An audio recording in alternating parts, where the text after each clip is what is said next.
اصل میں امام احمد ابن حنبل نے یزید کی تکفیر کی. امام اعظم ابو حنیفہ نے سکوت اختیار کیا. اس کی تفصیل یہ کہ نبی کا قتل تو کفر ہے لیکن صحابی کا قتل کفر نہیں. اچھا، اب امام احمد ابن حنبل نے کیوں تکفیر کی؟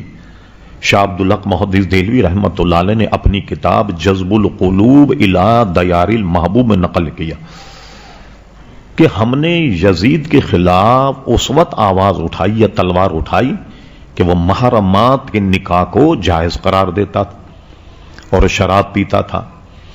اور ایک بات اس کی طرف جو منسوب کی جاتی ہے اس کے تکفیر کی کہ اب شہداء کربلا کے سر دمشق میں اس کے دربار میں پیش کیے گئے.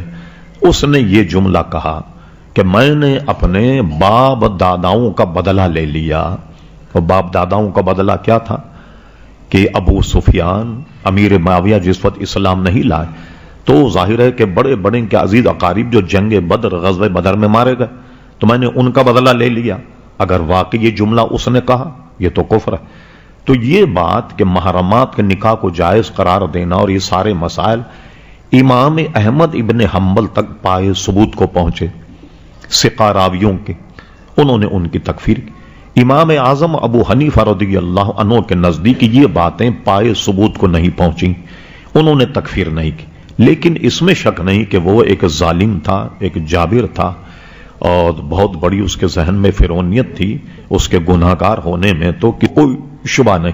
اچھا، امام اعظم ابو حنیفہ موقف یہ ہے کہ سکوت، یعنی کوئی کافر کہے گا ہم کافر نہیں کہیں گے، کوئی کہے گا تو ہم اسے منع نہیں کریں گے اگر اس کے پاس اس کے دلائل ہیں. لیکن امام اعظم رحمت اللہ علیہ نے خود اعلی حضرت فاضل بریلوی نے اس کی تکفیر نہیں کی. بہت سے لوگ کہتے ہیں دیکھیں بعض حضرات نے یزید پر لعنت کو منع کیا کہ لعنت مت کی جائے. علامہ امام جلال الدین سیوطی رحمت اللہ علیہ جو تقریباً 9ویں ہجری کے امام ہیں، اپنے وقت کے مجدی، بہت بڑے عالم، انہوں نے اپنی کتاب تاریخ الخلفاء میں یزید اور امام حسین کا ذکر کیا اور آخری میں یہ کہا کہ یزید پر اور شمر پر اور عبید اللہ ابن زیاد تینوں کے نام لے کر کہا کہ ان تینوں پر اللہ تبارک و تعالیٰ کی لعنت. اب جن علماء نے کہا کہ لعنت نہ کی جائے ان میں اس کا مفہوم لوگ یہ نکالتے ہیں جو یزیدی فرقے کے ماننے والے ہیں یا اس کو یزید کو امیر المومنین مانتے کہ دیکھیے صاحب اتنے بڑے بڑے لوگ لعنت کے لیے بنا کرتے، امام غزالی کہتے ہیں لعنت نہ کی جائے، فلاں کہتے ہیں لعنت نہ کی جائے. علماء کا موقف کیا ہے؟ کوئی بھی مسلمان آپس میں ایک دوسرے مسلمانوں کو لعنت نہ کرے.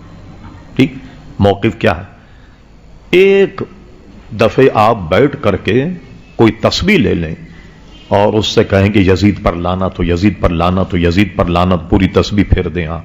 اور اگر آپ اس تسبیح پہ اللہ کا ذکر کریں، درود شریف پڑھیں، تو دونوں میں فائدے مند کون؟ بھئی یزید پر لعنت کرنے میں تو ثواب نہیں ملا آپ کو، لیکن جب آپ نے کوئی اللہ تعالیٰ کی تسبیح اور تحلیل بیان کی اس پہ آپ کو ثواب تو ملا ہے.